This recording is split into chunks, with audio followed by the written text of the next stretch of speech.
Alors dans cette brève de cuisine, je vais vous parler d'Intel et je vais vous parler d'Intel sur on va dire un autre plan qu'à l'habitude. Habituellement, je vous parlerai plutôt d'Intel dans des PC portables, dans des serveurs, dans des PC fixes. Eh bien, aujourd'hui, je vais vous parler d'Intel sur un tout autre sujet. Intel va très mal. Enfin, très mal. On va pas non plus dire qu'ils vont arrêter demain de faire des processeurs, de la mémoire, et puis bref, tout ce qu'on peut trouver dans nos ordinateurs. Non. Mais voilà, le dernier trimestre d'Intel, il n'est pas fameux. Je vous montrerai le chiffre après, mais c'est pas vraiment pour ce chiffre-là en fait que je vais vous faire cette brève de cuisine.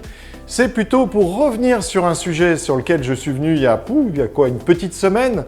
Eh bien, c'est le monde de l'IT, le monde de la tech qui va manifestement très mal et qui actuellement licencie à tour de bras. Et donc, dans une brève de cuisine que je vous ai faite récemment, je vous disais, mais c'est quand même surprenant, comment font toutes ces entreprises pour arriver à fonctionner ou plutôt à continuer de fonctionner en licenciant autant de personnel, parce qu'il y a bien un moment où il faut quand même se poser la question, outre le fait quand même que des individus perdent leur emploi, après il y a l'entreprise. Et l'entreprise se retrouve sans ces collaborateurs-là pour continuer des projets ou alors les arrêter. Et je vous indiquais que j'étais quand même un petit peu surpris. On peut parler aussi du rôle de l'entreprise, on peut parler tout simplement aussi de la direction, quels sont les choix qui sont faits à ce moment-là. Comme en écho de cette brève de cuisine, figurez-vous, il y a maintenant 48 heures, donc nous sommes vendredi 3 février, il y a maintenant 48 heures, une newsletter a indiqué que Intel allait donc pas très bien, il ne licenciait pas et c'est toute la raison de cette nouvelle brève de cuisine, c'est que moralité, il y a d'autres attitudes qui peuvent être prises par les chefs d'entreprise. Eh bien, chez Intel, ils ont fait un choix différent. Ils ont fait le choix, bien tout simplement, de baisser les salaires. Alors vous allez me dire, c'est pas fabuleux non plus. Oui, mais alors qu'est-ce qui vaut mieux? Perdre son emploi ou baisser son salaire à un moment donné? Oui, jusque-là, on va dire qu'on peut encore avoir éventuellement un doute. Eh bien, Pat Gelsinger a pris une décision qui est quand même plutôt, je trouve, très respectable. Au lieu de licencier, eh bien, il s'est dit, OK, on va baisser les salaires, mais je vais baisser évidemment mon salaire aussi. Donc, Pat Gelsinger a décidé de baisser son salaire de 25%. C'est lui qui aura la plus forte baisse de salaire, parce que je vais vous expliquer après, les baisses de salaire ne sont pas vraiment les mêmes selon les individus de la société Intel. Pour les autres personnels de l'entreprise, eh bien là, ça va dépendre un petit peu du statut. Et là, encore une fois, bravo, bravo. J'allais dire que toutes les équipes Intel sont à féliciter, aussi bien d'ailleurs le patron, mais aussi les autres qui ont accepté cette baisse de salaire. Tout simplement, ces baisses de salaire vont être dégressives.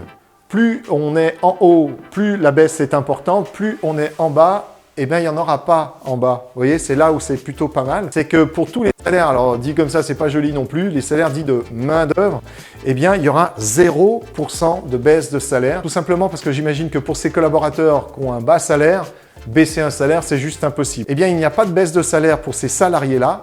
En revanche, on peut imaginer donc les cadres, les caps supérieurs et puis les grands directeurs, eh bien, il y a une baisse de 5%, puis de 10%, puis de 15% et donc 25% pour Pat Gelsinger. Il parle également des primes, alors gel des primes, évidemment, gel des primes, pas de primes distribuées sur des intéressements ou des primes de ce type-là chez Intel pour 2023 et peut-être même pour 2024. Vous vous souvenez, dans la brève de cuisine que je vous ai donc tournée récemment, je vous disais que les entreprises qui licenciaient, elles licenciaient alors que finalement, elles étaient toujours en résultat net. Intel a perdu 700 millions de dollars sur le dernier trimestre. Donc là, on est face à une entreprise qui perd de l'argent. C'est pas qu'elle en gagne moins, on va dire que donc le résultat net est encore positif, mais moins positif qu'il l'attendait. Donc hop, on licencie. Non.